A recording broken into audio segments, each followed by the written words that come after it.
हा तर आता उद्याच्या शपथविधीला उपस्थित राहणं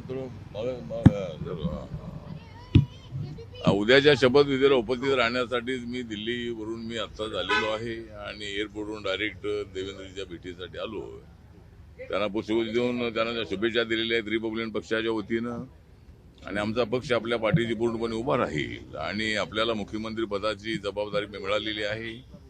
14 ते 19च्या काळामध्ये आपलं काम अत्यंत उत्कृष्ट होतं आणि महाराष्ट्राच्या विकासासाठी सर्व समाजाला न्याय देण्यासाठी नक्कीच ते मुख्यमंत्री पदावरून अत्यंत चांगलं काम करतील अशी अपेक्षा आम्ही त्यांच्यासमोर व्यक्त केलेली आहे आणि त्यांना आरपीआयच्या वतीनं दलित आंबेडकर जनतेच्या वतीनं त्यांना शुभेच्छा दिलेल्या आहेत. संजय राऊतांनी टीका केली, परदेशातून पाहुणे बोलवा म्हटलं.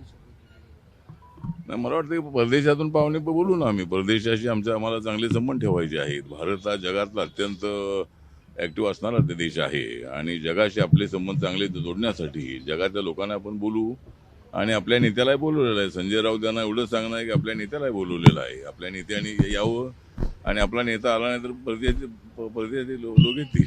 आपल्या पक्षातील नेते म्हणतात की उद्धव ठाकरे जर आता आपल्याच पक्षातील काही नेते म्हणतात उद्धव ठाकरे जर आपल्यासोबत असते तर आता त्यांना अधिक मान सन्मान मिळाला असता.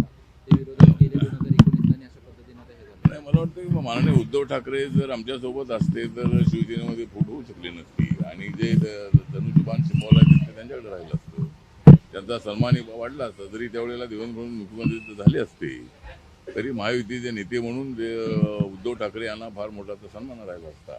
त्यामुळे ते काँग्रेस राष्ट्रवादीकडे गेल्यामुळं त्यांना फार नुकसान करावं लागलेलं आहे आणि मला असं वाटतं की उद्धवजींनी ही फार मोठी त्यांच्या जीवनामधली फार मोठी चूक केलेली आहे. आणि बाळासाहेब ठाकरे जर असते तर बाळासाहेबांचे आणि BJP सोबत अनेक वेळेला अनेक वाद व्हायचे पण नंतर ते मिटवायचे आणि बाळासाहेब असते तर त्यांनी उद्धवजींना तिकडे जाण्यासाठी मना केलं असतं. तर मला असं वाटतं की उद्धवजी आमच्यासोबत असते तर त्यांचा सन्मान वाढला असता. शिवशक्तीचा प्रयोग बाळासाहेबांनी केला होता त्याला एक फार मोठं यश आम्हाला मिळालं असतं. पण उद्धवजी तिकडे गेल्यामुळं त्यांचंच फार मोठं नुकसान झालेलं आहे. सर, देवेंद्र फडणवीस म्हणाले ते पुन्हा येईल आणि ते पुन्हा आले यावर एक कविता.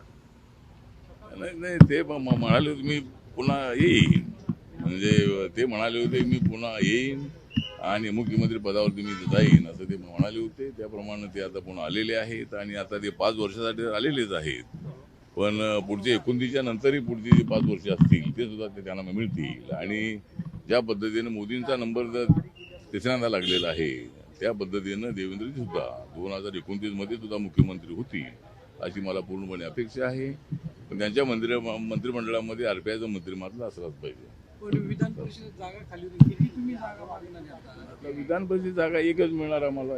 एक मंत्रिपद आणि एक जागा देण्यास त्यांनी मान्य केलेलं आहे. आज मी माननीय अमित शहा यांच्याशी चर्चा केलेली आहे आणि त्यांच्याबरोबर मी माननीय एकनाथ शिंदे यांनाही तर सन्मान मिळाला पाहिजे ही भूमिका त्यांच्यासमोर मी मांडलेली आहे.